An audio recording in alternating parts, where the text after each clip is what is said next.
दोस्तों, दुबई को दुनिया में ऐशो आराम व शानो शौकत का दूसरा नाम माना जाता है।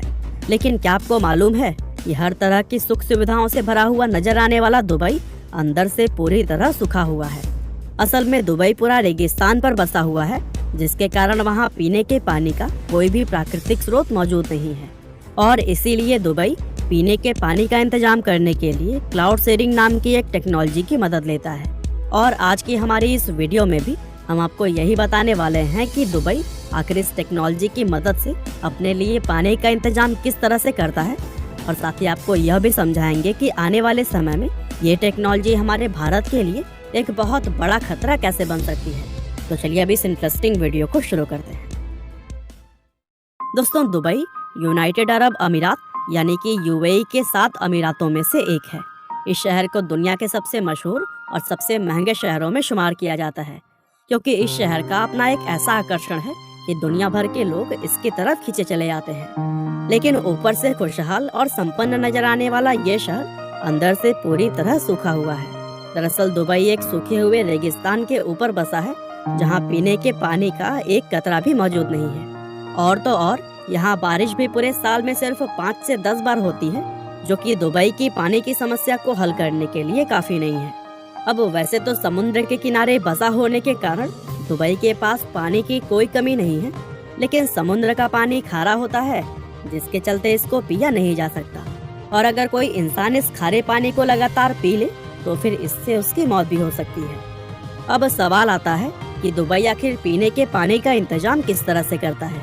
असल में दोस्तों, दुबई के अंदर पानी को शुद्ध करने वाले बहुत से बड़े बड़े डिसैलिनेशन प्लांट बनाए गए हैं, और इन प्लांट्स के अंदर समुद्र के खारे पानी से नमक को दूर करके उसको पीने के लायक बनाया जाता है। लेकिन ये प्रोसेस सुनने में जितना आसान लगता है, असल में उससे कहीं ज्यादा कॉम्प्लेक्स है, क्योंकि दिन रात चलने वाले इन प्लांट्स को बेशुमार ऊर्जा की जरूरत पड़ती है, जिसके चलते इनको चलाने का खर्चा बहुत ही ज्यादा हो जाता है। एक आंकड़े के अनुसार इन प्लांट्स में 1000 लीटर पानी को फिल्टर करने का खर्चा $60 यानी कि लगभग 4400 रुपए तक का होता है। अब जाहिर सी बात है कि पानी के लिए इतना ज्यादा खर्चा झेलना किसी भी सरकार के बस की बात नहीं है।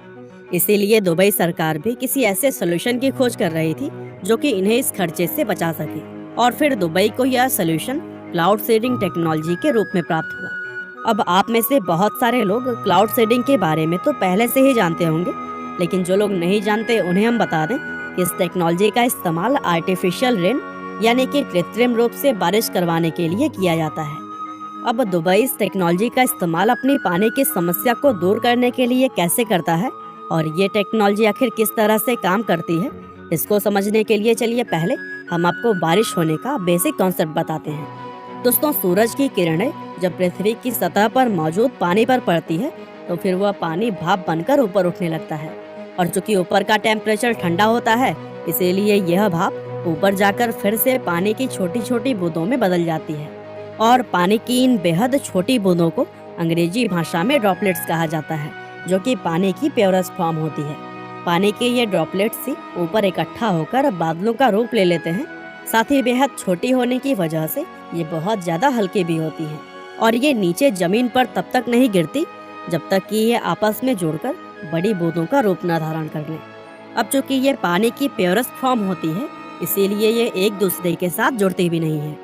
लेकिन जब इन ड्रॉपलेट से धुएं या फिर धूल के कण टकराते हैं तो फिर ये प्योरेस्ट फॉर्म में नहीं रह जाती और एक दूसरे के साथ जुड़नी शुरू हो जाती है। और फिर जैसे ही इनका वजन बढ़ता है तो फिर ये बूंद के रूप में ग्रेविटी की वजह से नीचे जमीन पर गिरने लगती है, जिसको कि हम लोग बारिश कहते हैं। तो दोस्तों, यह था प्राकृतिक रूप से बारिश होने का बेसिक कॉन्सेप्ट।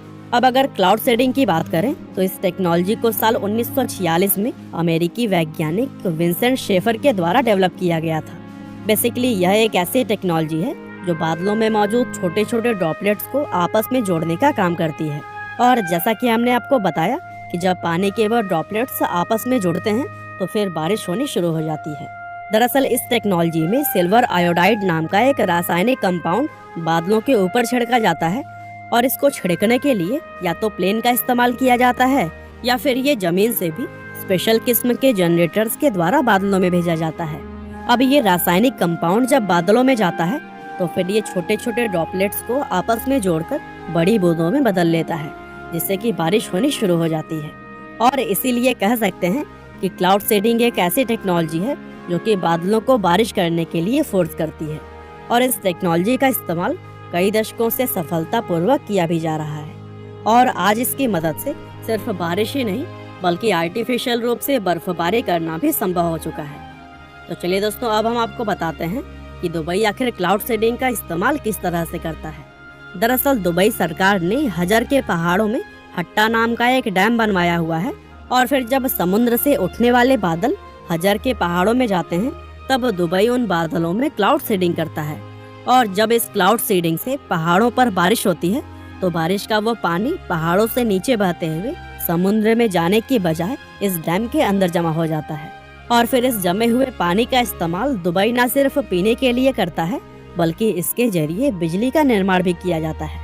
अब जहां डिसैलिनेशन प्लांट में 1000 लीटर पानी को फिल्टर करने का खर्चा 4400 रुपए के आसपास आता था, वहीं आज क्लाउड सीडिंग की मदद से यह काम सिर्फ 70 से 75 रुपए में हो जाता है। और इस तरह से दुबई आधुनिक टेक्नोलॉजी की मदद से अपने यहाँ पीने के मीठे पानी का इंतजाम करता है, जो कि वाकई में अद्भुत है।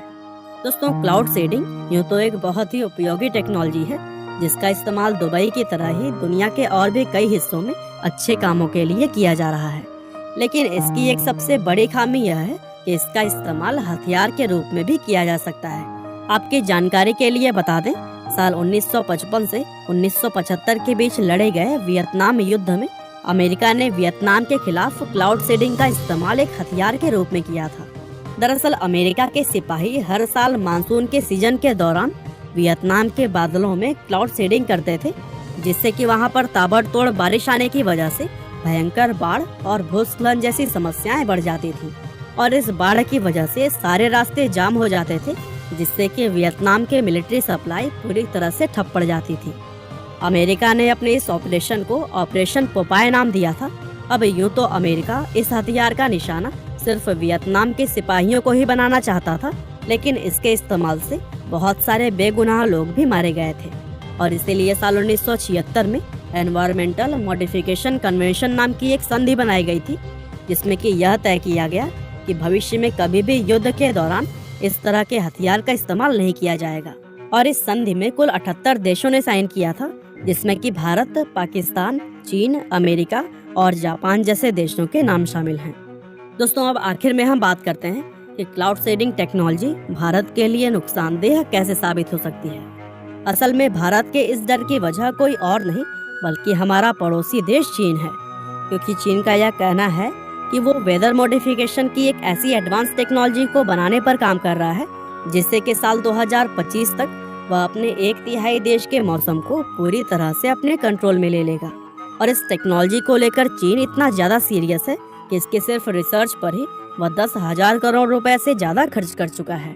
अब एक्सपर्ट्स की माने तो उनका कहना है कि अगर चीन अपने इस प्रोग्राम में सफल हो जाता है तो उसके वेदर कंट्रोल करने का नेगेटिव इफेक्ट हमारे भारत के कश्मीर और लद्दाख जैसे कई सारे हिस्सों में देखने को मिल सकता है। इसके अलावा अनुमान यह भी है कि अगर चीन के हाथ में मौसम का इतना कंट्रोल आ गया तो फिर भारत के जो हिस्से चीन के बॉर्डर से सटे हुए हैं वहाँ पर चीन अपनी मर्जी से जितनी चाहे उतनी बारिश करवा सकता है या फिर रुकवा भी सकता है। लेकिन दोस्तों, सभी को यह याद रखना चाहिए कि इतिहास गवाह है, इंसानों ने जब भी प्रकृति के साथ छेड़छाड़ करने की कोशिश की है तो फिर उसके बहुत भयंकर परिणाम सामने आए हैं। ऐसे में चीन का इतने बड़े लेवल पर मौसम को अपने कंट्रोल में लेना बहुत ही ज्यादा खतरनाक साबित हो सकता है। और क्या पता चीन के ऐसा करने का खामियाजा हमारे देश को भी चुकाना पड़ जाए। तो दोस्तों, यह थी क्लाउड सीडिंग और उससे संबंधित जानकारियाँ।